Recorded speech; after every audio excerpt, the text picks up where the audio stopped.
So I wanted to test some new cards for the Edric deck out. I'm not entirely sure if any or all of them or none of them will end up being in the final quote-unquote build. Right now, one of them's in, one of them's out.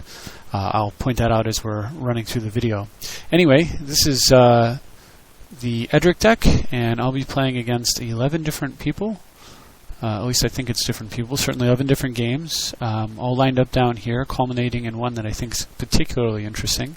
And at the end of the video, I will bring up the deck list and discuss the changes that I've been working on. Anyway, so game one, I'm playing against Rafika the Many, and I mulligan, obviously, into this and decide that's a great hand. Let me turn off the sound before that gets annoying. It's always nice to see claim in your opening hand because it ensures that if they get an early Sylvan Library, or more importantly Soul Ring or Mana Crypt, you can take it down.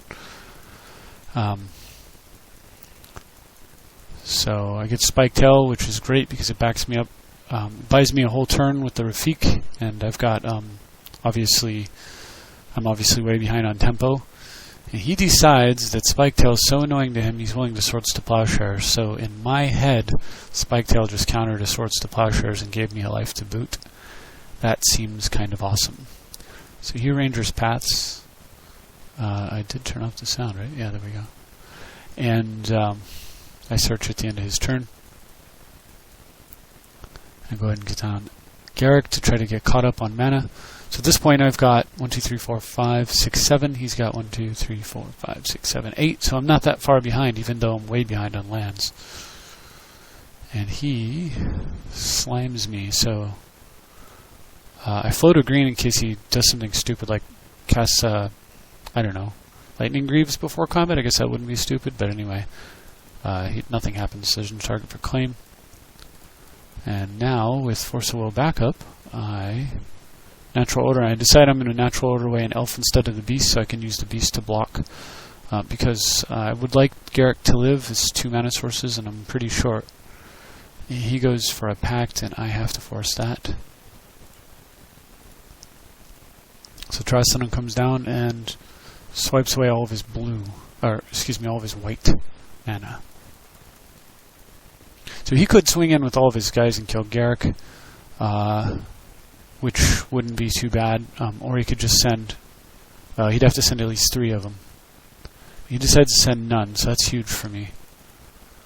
Allows me to get down Jute and attack with the Beast, who I can now trade, and since he doesn't block with Acidic Slime, I'm able to kill the Slime with the Jute counters if I need to. And he plays Prime Speaker, and I had to think here because I could have shrunk each of the elephants, so he had nothing bigger than a 2/2, and he would draw 3 cards. But basically, that 4th card, whatever he would have drawn, costing me 2 counters, and those 2 counters can kill the Slime. So I'd rather have him have -1 card in play, +1 card in hand. So I'd rather leave the counters to kill the Slime. So I just leave him on there and let him draw his 4. Cast Edric, untap. Get rid of the Slime so there's nothing in the way of Trastodon, and send. And he makes the best possible block for me, which is block with everything. So I spread the damage around, and now I am in control. Effectively. Well, not control, but I have a dominant board position, rather. And he, I guess, knowing he had Oath Stone, that was the reason he did that. And there's the last card in my hand. Nature's Claim. What a lovely thing it is. And so I'm able to gas up. And from here I've got an active Jute and a handful of an active Edric and a few counters, and he gives up due to the tempo. So game 2, I'm going to have to pick up the pace here. Edric versus Omnath. This looks like a keeper.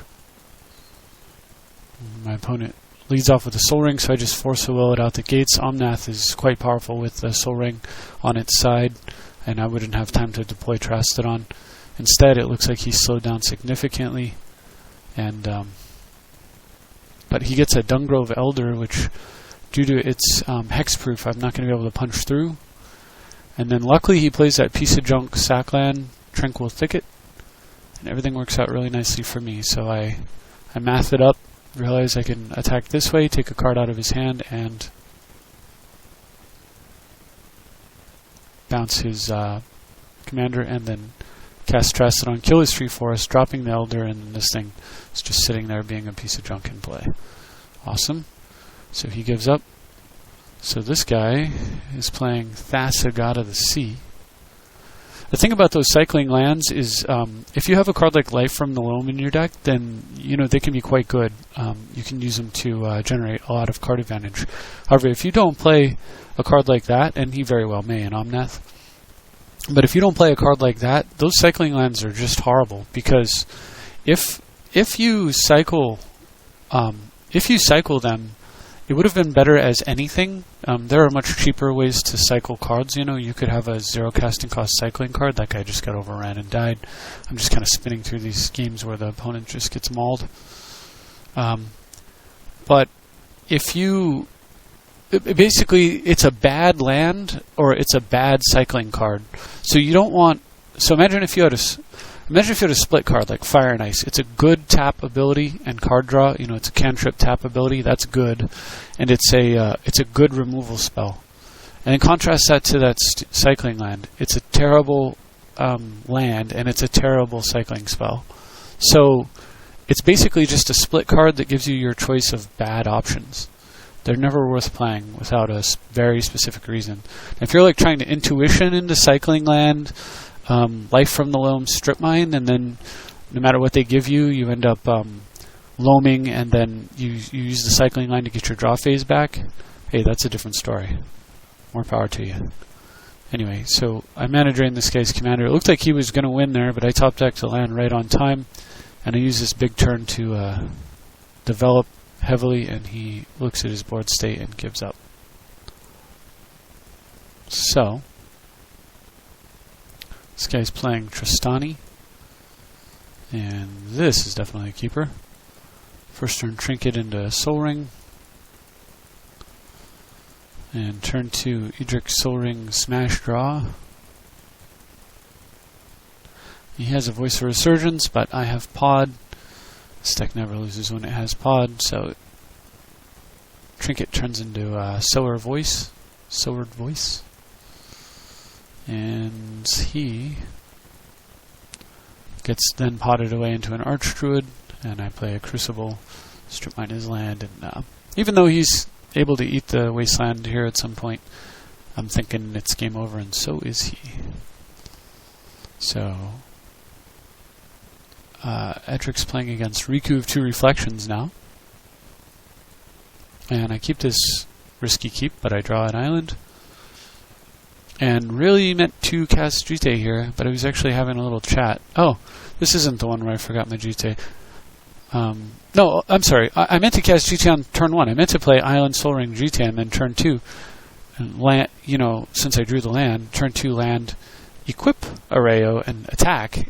Land Areo and equip, rather. But I messed up, so I don't have an equipped Areo.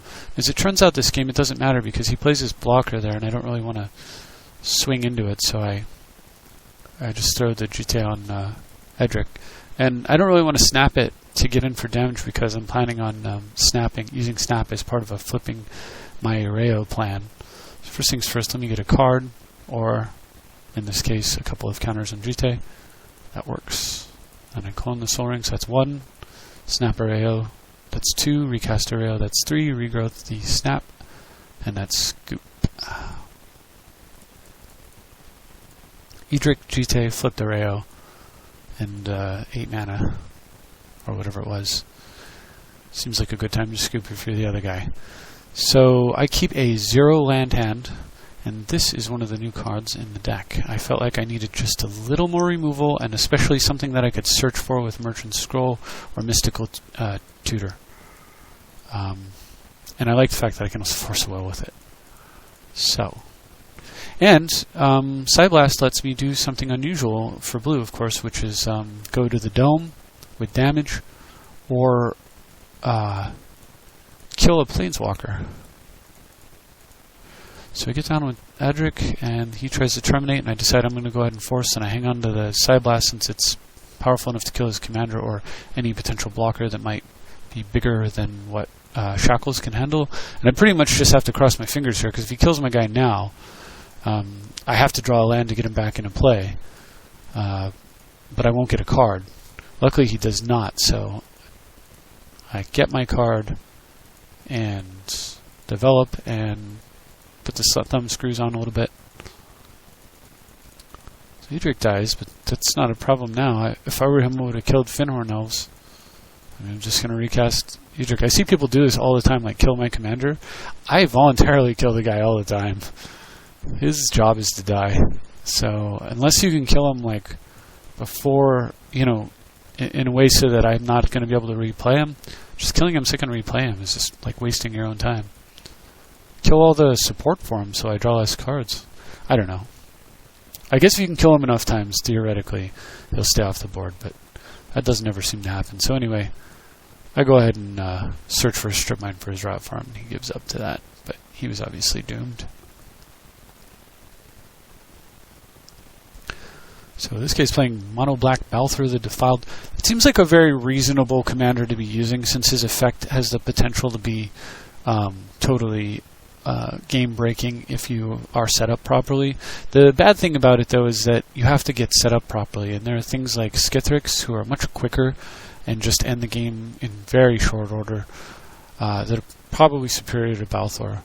But if you don't want to, you know, if you're looking for varieties, suspect that that's fairly reasonable. Balthor, Erebos is pretty reasonable. The horsemanship guy who you sack to return black cards from your graveyard's pretty reasonable. Skithrix is probably the top dog, though, among the options for black. So anyway, I just have a very nice curve here. And again, why not just kill Rofellos and then double block Edric? You know, your guy's dead anyway. What is this, attacking Garrick for one business? Okay, I'll keep my Menosaurus and just recast Edric if I feel like it.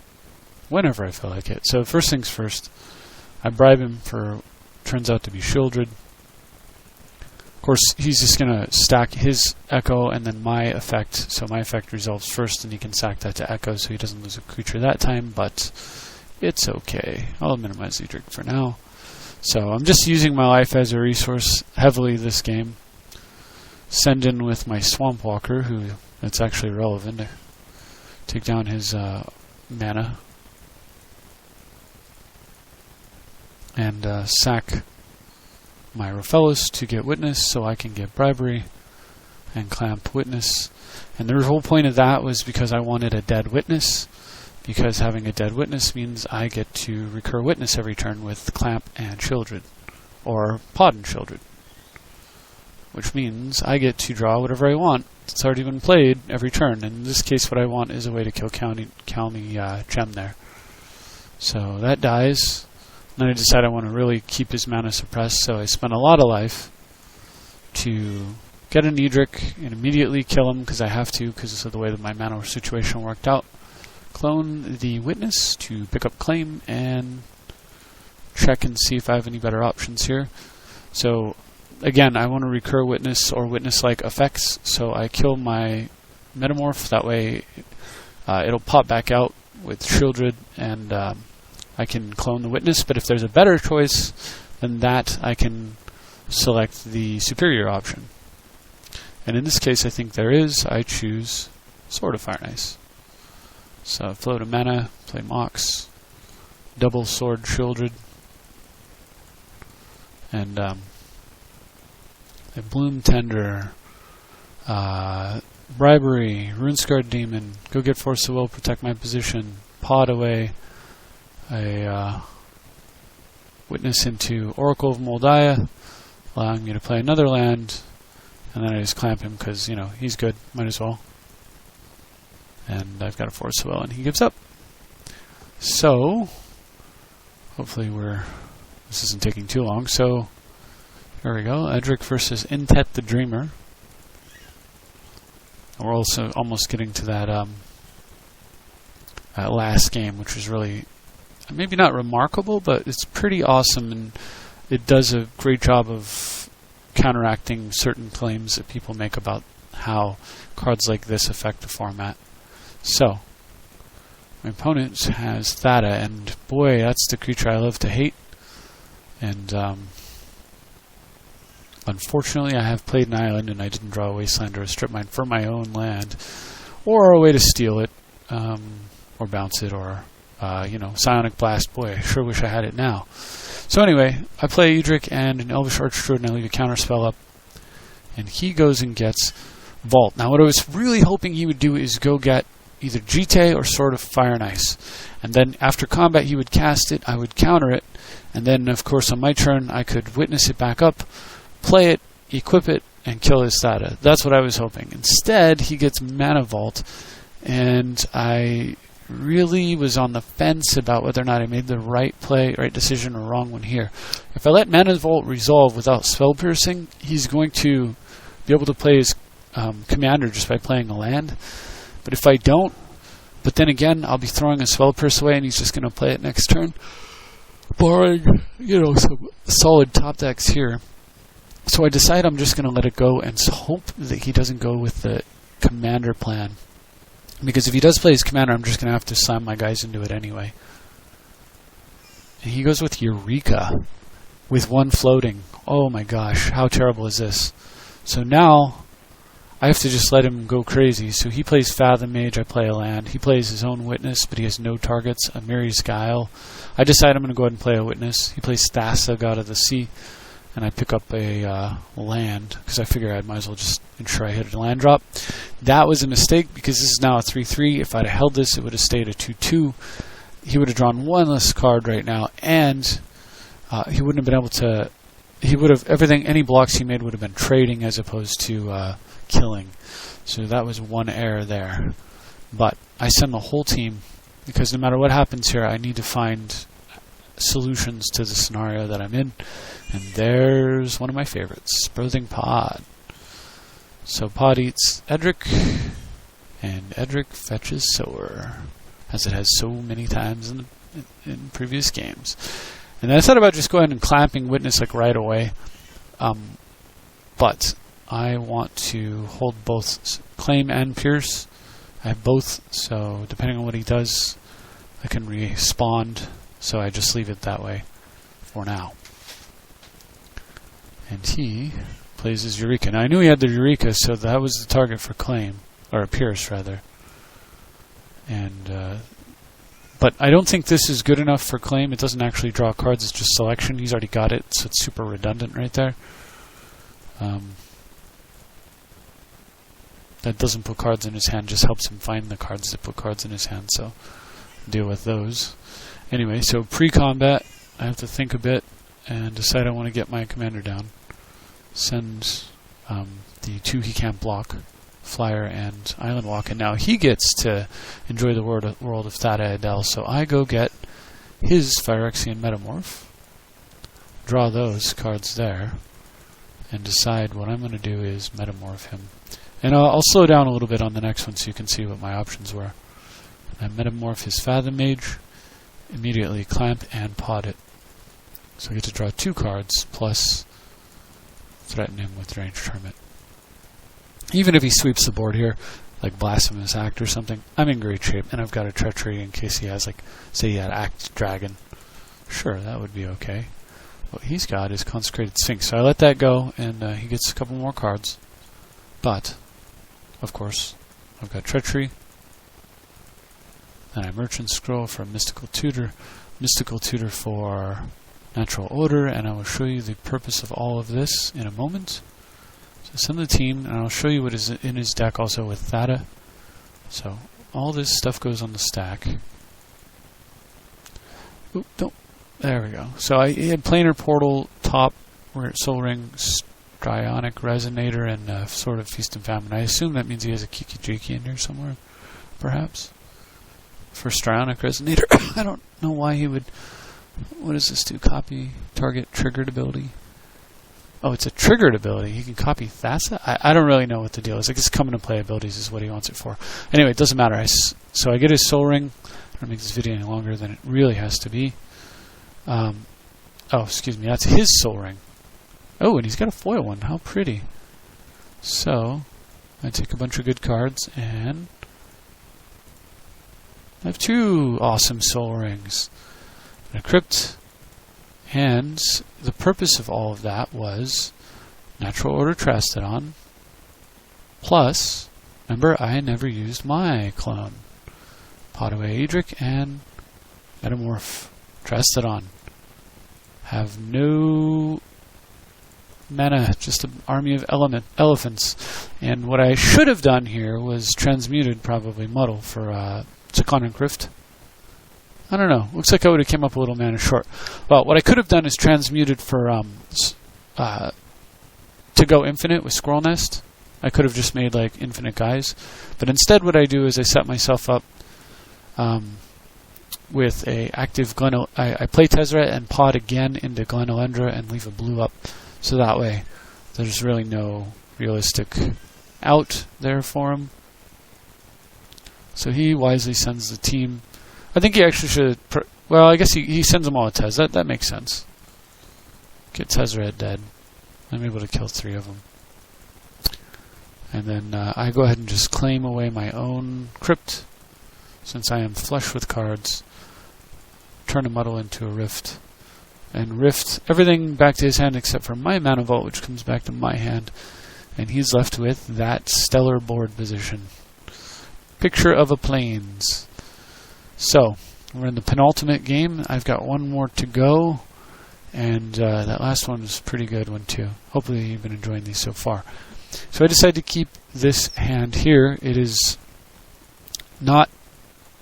It is a problem with mana, but it is a little bit crafty, so we'll see what happens. So I just go for it, hoping he has no, mana leak or negate, and he doesn't. And now I'm done with going for it, because, if he had a counterspell there, I pretty much lose. So he plays Lazav, and that's my window to Trastodon. Crap! I drew it. Well, what should I do here? You know what? I think about it, and I realize, actually, that isn't so bad having drawn that, because now I can go get 10 mana. 10 mana! So he decides to copy my guy, so lucky him, he gets an insect. I got 10 mana. Because that's 5 untaps of a forest, 5 for Cradle, that's 10, 11, 12, so 13. I just went from, 4 mana to 13. And he traumatizes me and gets all kinds of copying my creature abilities, none of which are any good, because all my good creatures, except for maybe Oracle of Moldai, if I was him, I'd have probably copied that. That's about all he's got. But he starts flipping his guy, like over and over. He keeps flipping his commander, between whatever's in the graveyard, and this creates a real problem for him. I wonder if he said always yes or something, because watch what happens. Lazav flips into that and that and that, and I don't know what this guy's doing. Oops! He flips into a Metamorph who did not come into play, so it's not coming into play as a copy of something. It is actually sitting there in play as a 0/0 Metamorph cloning nothing. And dies. You could have cloned the Hermit, but he would have just had a 1/1 Hermit with an Echo of 5. This guy would have died during his upkeep. Anyway. So, I've got plenty of mana. I've got enough mana to pay 5 on an upkeep, and then Trastodon with the 8 mana that I have left. How crazy is that? How crazy is this card? And of course I top deck Scroll Nest, so I could have just gone with Infinite Scroll plan here. I was planning to Trastodon first, and smoke all his blue, and then go Infinite Squirrel. But he's dead. So the last game here is awesome, because this is the counterclaim to opponents who say that... I just came across somebody who said the format's a toss-up, whoever gets a Soul Ring wins. Blah, blah, blah. The same complaints here all the time. Anyway, I mulliganed. So look at what's happening here. I am mulliganing to 6 cards and keep a pretty slow hand. Well, it's got first turn Draga. But let's contrast my first turn to his. Manamo, Soul Ring. Vault, cloning the Soul Ring, and another Soul Ring. So first turn, 7 mana plus 3 available later. I've got, on the other hand, level up attack for 1. Take a point. Oh no, he untaps, so now he's really ratcheted up. And a Sword of Feast and Famine, because he needed that. So, how the freaking heck do you come back from this? And shouldn't I just concede? Oh, he has too much mana. I should just right-click and give up, right? That's what most people do, it seems. Well, fortunately, I top deck Scrib, and I'm able to break into his library. Unfortunately, everything in his deck is combo. Every single creature in his deck returns a card from graveyard to hand except for Kiki Jiki. It was all useless junk for me as far as bribery goes. And then, even worse, he takes another turn. I don't care about that. But it does give him a fire diamond, so he's a little closer to his dragon. And plays Washout. So just in case he's going to name green, or, you know, I'm assuming he's going to name red, but in order to try to encourage him to name green, I put an extra copy of Scriven in play, like that does something. Totally does not.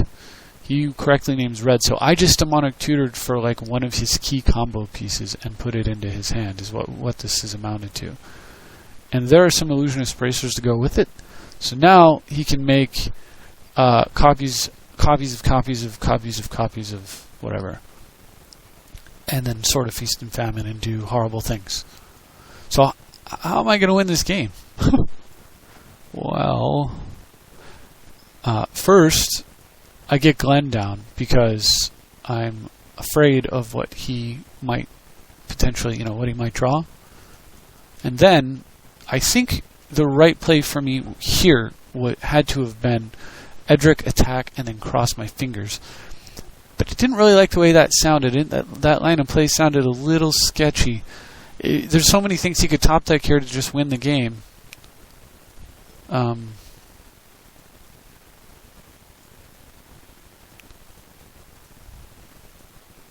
So I brainstorm into this, and I'm feeling a lot better. That Sonic Blast that I added into the deck now tells me if I can leave 3 mana available, I can kill Kiki Jiki before he can get it equipped. I can even take down his commander if I block. Like I can block his 5/5 with Scrib Ranger and then shoot it with a Psy Blast, or So we'll see what happens. So I put back Strip Mine for the Izzet. And I know what's in his hand now. It's Kiki and that other guy. So I figure the best thing I can do is what I probably should have done last turn. Cross my fingers and take a risk. Get down with my commander and get some cards into my hand and look for an actual solution to this situation. And right off the top, there's a Nature's Claim, so I'm able to keep him off. Now he's down to just 1 red source.